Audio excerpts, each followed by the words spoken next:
Shalom saudara-saudara, sebelum mengakhiri aktivitas malam ini, mari bersama kita renungkan firman Tuhan. Ada seorang anak laki-laki, sebut saja Joni. Satu waktu dia sedang berkunjung bersama dengan kakaknya ke pertanian milik kakek nenek mereka. Pada satu waktu dia menemukan sebuah katapel. Lalu dia mulai berlatih untuk menggunakannya. Tapi setiap kali dia menembakkan batu dari ketapelnya tidak pernah mengenai sasaran. Sampai akhirnya dia kesal. Lalu kemudian dia melihat ada bebek peliharaan neneknya. Masih dalam keadaan kesal, asal-asalan dia pikir dia mau membidik kepala bebek itu. Dan kali ini ternyata tepat sasaran. Kena kepala bebek itu dan matilah si bebek. Dia menjadi kaget dan kemudian sedih. Lalu dia panik. Disembunyikannya bangkai bebek itu dalam timbunan kayu. Tapi tiba-tiba dia melihat ada kakak perempuannya, Sally, sedang mengawasi. Tapi kakaknya ini tidak berkata apapun. Lalu kemudian mereka makan malam. Selesai makan malam, neneknya berkata, "Sally, engkau mencuci piring ya?" Tapi Sally langsung menyatakan, "Nenek, Joni bilang dia mau membantu di dapur." "Bukan begitu, Joni?" Lalu dia berbisik di kuping Joni, "Ingat bebek." Jadi Joni mencuci piring. Kemudian kakek menawarkan besok paginya, "Kita akan pergi piknik." Lalu nenek berkata, "Wah, tapi aku perlu Sally untuk membantuku menyiapkan makanan. Jadi kau boleh ajak Joni," kata nenek.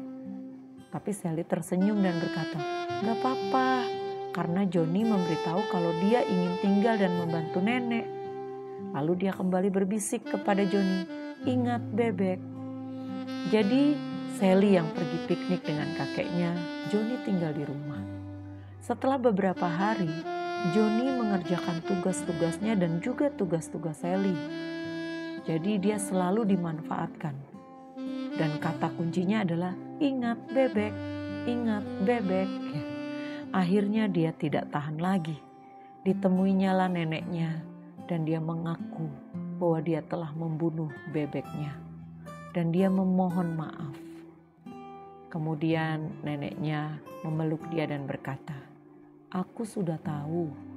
Apakah engkau tidak melihat bahwa aku berdiri di jendela dan melihat semuanya? Aku mencintaimu. Karena itu aku sudah memaafkanmu sebelum engkau mengakui. Hanya aku heran kenapa engkau membiarkan Sally memanfaatkanmu." Cerita di atas mengajarkan kepada kita bahwa Kristus mengasihi kita. Dia mengampuni kita dan melupakan setiap dosa kita.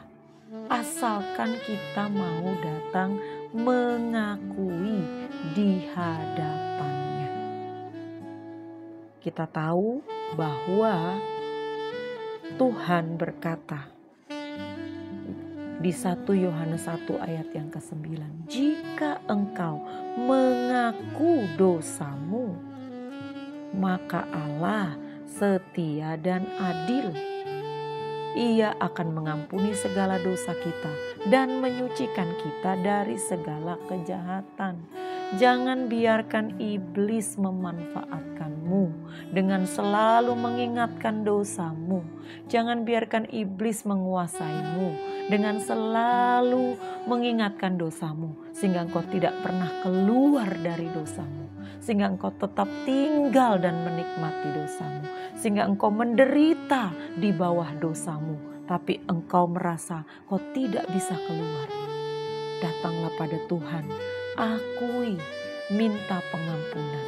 Tuhan akan mengampuni segala dosa kita dan menyucikan kita dari segala kejahatan kita, karena Dia mengasihi kita semua.